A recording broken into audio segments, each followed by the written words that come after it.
Hi hello ఈరోజు egg masala ఎలా చేయాలో ప్యాన్లో కొంచెం చిల్లీ పౌడర్, సాల్ట్, పసుపు, కరివేపాకు వేసుకొని ఎగ్ని మంచిగా ఫ్రై చేసుకోవాలి. ఎగ్స్ ఫ్రై అయిన తర్వాత ఇప్పుడు పక్కన పెట్టుకోవాలి. ఇప్పుడు ఎగ్ కర్రీకి కావాల్సిన మసాలా రెడీ చేసుకోవాలి. ఒక ప్యాన్లో కొంచెం కొబ్బరి, కొంచెం కాజు, ఒక స్పూన్ నువ్వులు, ఒక స్పూన్ పల్లీలు, కొంచెం జీరా వేసుకొని కొంచెం సేపు రోస్ట్ చేసుకొని పక్కన పెట్టుకోవాలి.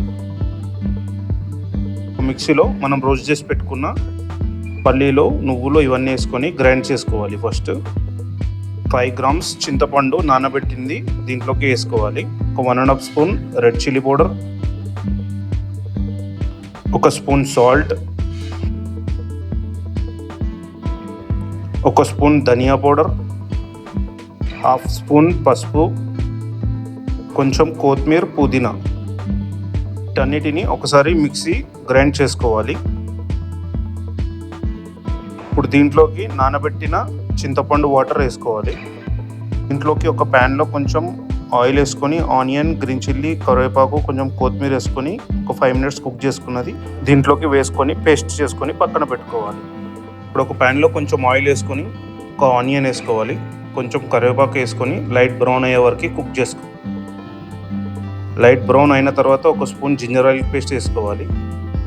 ఇప్పుడు దీంట్లోకి మనం గ్రైండ్ చేసి పెట్టుకున్న మసాలాని వేసుకోవాలి. ఒకసారి మంచిగా కలుపుకోవాలి.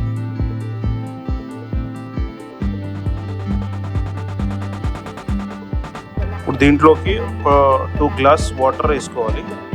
ఒకసారి మంచిగా కలుపుకొని మూత పెట్టి ఒక 10 మినిట్స్ కుక్ చేసుకోవాలి. ఒక 10 మినిట్స్ కుక్ అయిన తర్వాత ఇప్పుడు దీంట్లోకి మనం రోస్ట్ చేసి పెట్టుకున్న ఎగ్స్ని వేసుకోవాలి. ఎగ్స్ వేసుకున్న తర్వాత మూత పెట్టి ఇంకొక 10 మినిట్స్ స్లిమ్లో కుక్ చేసుకోవాలి. కొంచెం కొత్తిమీర వేసుకోవాలి. That's it. ఇప్పుడు రెడీ అయిపోయింది ఎగ్ కర్రీ.